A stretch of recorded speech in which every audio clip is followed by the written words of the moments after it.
I'm at the home today of one of my friends, and she's going to show us some of her quilts. What did you say about this particular one? It was made by my mother in the 50s, and it was made for a twin bed, so it's not hardly big enough for a queen. All right. I'm going to try to get in. Did she probably stitched that by hand? Yes, yes. Okay.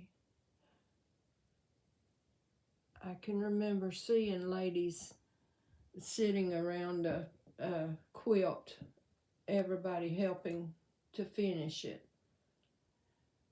All right.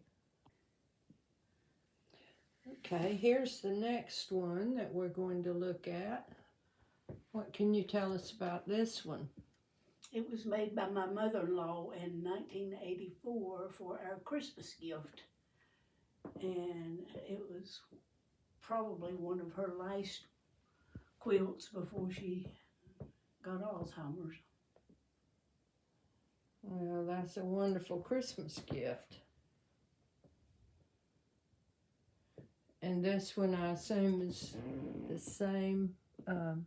Yes, it's hand done too. Yes. Well, that's beautiful.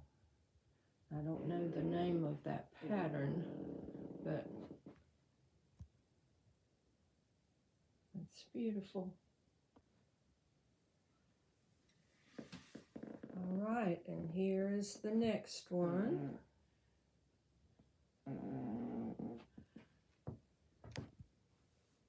We know the name of this one, right? It's a yo-yo quilt made by Beatrice Bean, and Doug gave it to me for my 60th birthday.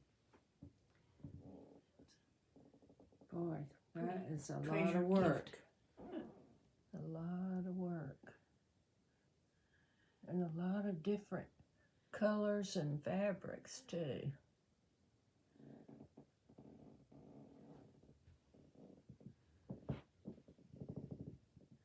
She had hers hanging on the wall as a wall hanging, but I was afraid it'd collect too much dust. So.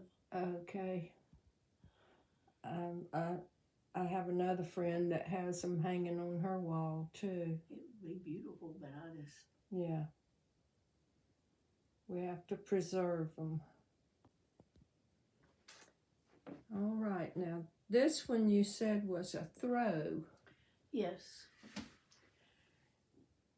Made by Doug's mother in 1983, I believe. And yes, she signed it here. She was called Pama 83, and she made it for her son.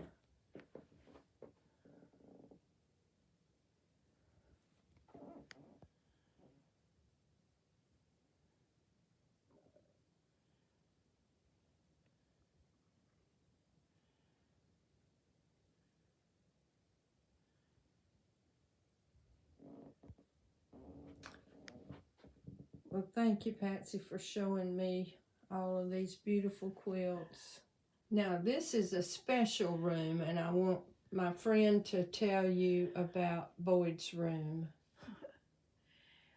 Boyd passed away in 1991, but in 89 he had a stroke from a chemotherapy drug, and he worked so hard after he had his stroke to get this room fixed till we just can't take it down. Our other boys want it left like it was, because he loved caps and he loved tractors and he loved cows, and he just liked being Boyd. So this is his room. Lots of tractors.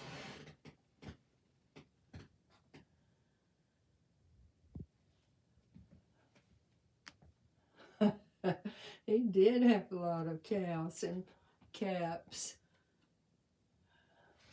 Everybody loved Boyd.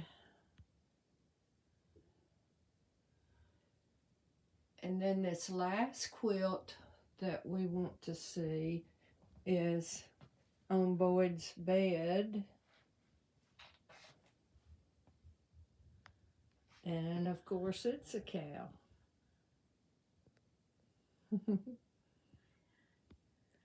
Well, that's great. I'm glad we can finish off thinking about Boyd and his quilt. Thank you, Patsy. Now, Patsy was telling me about some of these hats, and also I wanted to show you the book that she wrote about Boyd. But tell me first about these Duke hats, Patsy. The one that says 1991 National Champions, they were playing the year that Boyd died, and even though he was not where he knew a lot, being on the ventilator, he sort of tried to smile a little bit when they came to visit him. And then the Duke Blue Devils national champion basketball team would come quite often, and the cheerleaders, and several of them signed his hat and stuff, and it was sweet. That's good. And then you also have the Clemson hats. Yes. Barry was at Clemson, and Boyd had already had his stroke and